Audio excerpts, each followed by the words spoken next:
Shalom saudara-saudari, hari ini kita akan membahas tentang takut jadi kaya. Mungkin bisa dikatakan bahwa banyak orang ingin menjadi kaya. Orang sederhana ingin jadi kaya. Orang kelas menengah ingin punya daya beli yang lebih tinggi. Sedangkan orang kaya ingin menjadi lebih kaya dari lain. Orang terkaya di dunia ingin mempertahankan peringkatnya supaya tidak ada yang lebih kaya darinya. Semua yang ingin kaya mengasumsikan satu hal, kekayaan membawa kebahagiaan. Namun, apakah itu sesuai dengan ajaran Tuhan Yesus? Nah, saudara, dalam khotbah Yesus di bukit, Tuhan Yesus memulai pelayanannya dengan mengkhotbahkan Injil Kerajaan Sorga. Yesus memulai pengajarannya dengan apa definisi Kerajaan Sorga tentang kebahagiaan. Khotbah di bukit dimulai dengan kalimat berikut. Berbahagialah orang yang miskin di hadapan Allah, karena merekalah yang mempunyai kerajaan sorga. Matius 5 ayat 3. Nah, kata berbahagialah dapat diterjemahkan menjadi diberkatilah. Sedangkan di hadapan Allah dalam bahasa aslinya sebenarnya artinya roh. Sehingga dengan sedikit perubahan, kita dapat menerjemahkan ayat ini menjadi diberkatilah orang yang miskin di dalam roh, karena merekalah yang mempunyai kerajaan sorga. Sekarang kita memiliki pemahaman yang baru, yaitu orang yang diberkati adalah orang yang menikmati kerajaan sorga. Orang yang punya kerajaan sorga. Dan orang yang menikmati surga adalah orang yang miskin di dalam roh. Nah, apa itu miskin dalam roh? Miskin di dalam roh adalah orang yang merasa tidak mempunyai apa-apa, yang membuat dia menganggap layak di hadapan Allah. Dan karena itu, dia membutuhkan Allah senantiasa. Kesulitannya dari banyak orang kaya secara jasmani juga merasa kelimpahan di dalam rohani, sehingga tidak merasa membutuhkan Allah. Mungkin bisa saja berkata dengan mulutnya bahwa, oh, semua pencapaian dan kesuksesan saya itu dari Tuhan, semua karena Tuhan. Tetapi Tuhan mengetahui hati manusia yang terdalam.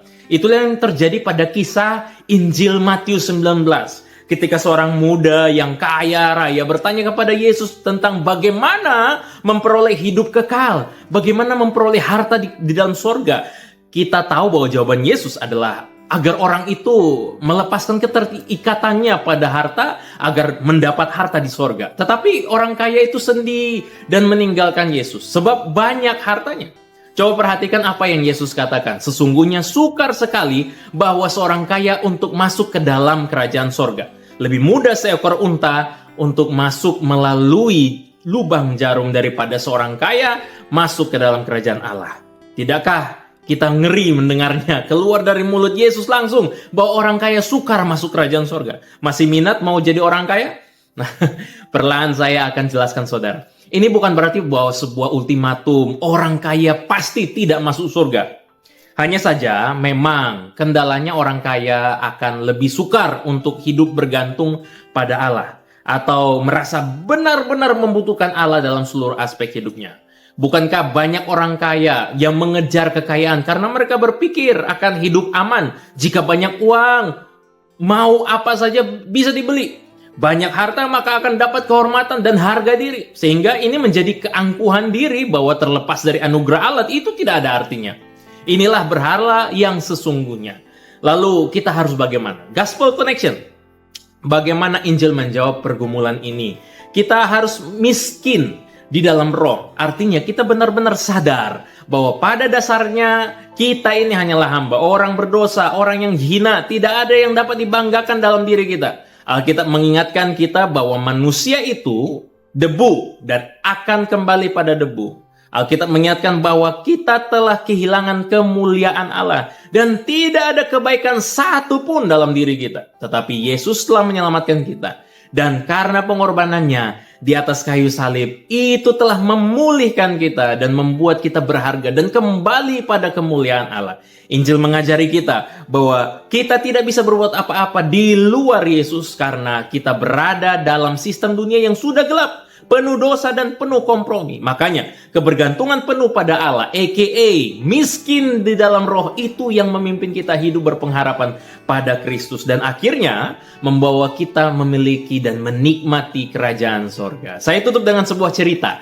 Seorang bapak bersaksi bahwa Tuhan telah memberkati dia dengan pekerjaan yang baik. Dan karena dia bekerja dengan baik, dia dipromosikan mendapat jabatan yang lebih tinggi.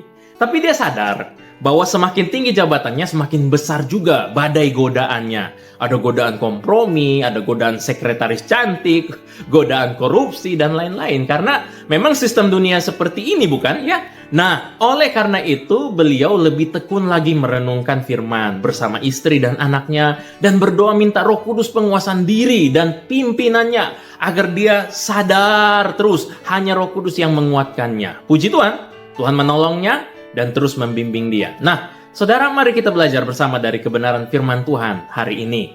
Hendaklah kita terus mau mengembangkan gaya hidup bergantung pada Allah dan kesadaran penuh bahwa tanpa pimpinannya kita tidak bisa berbuat apa-apa. Mari kita berdoa. Bapa dalam surga, kami berdoa dan bersyukur kiranya Tuhan memimpin kami dan terus menyadarkan kami lewat kebenaran firman Tuhan bahwa kami tidak bisa berbuat apa-apa di luar daripada Tuhan. Untuk itu Roh Kudus tolong kami untuk senantiasa memberi diri kami, membuat hati kami ini terbuka pada pimpinan Tuhan, dan terus bersandar kepada Tuhan saja senantiasa. Ini doa dan harapan kami, demi nama Kristus Yesus kami berdoa, haleluya, amin.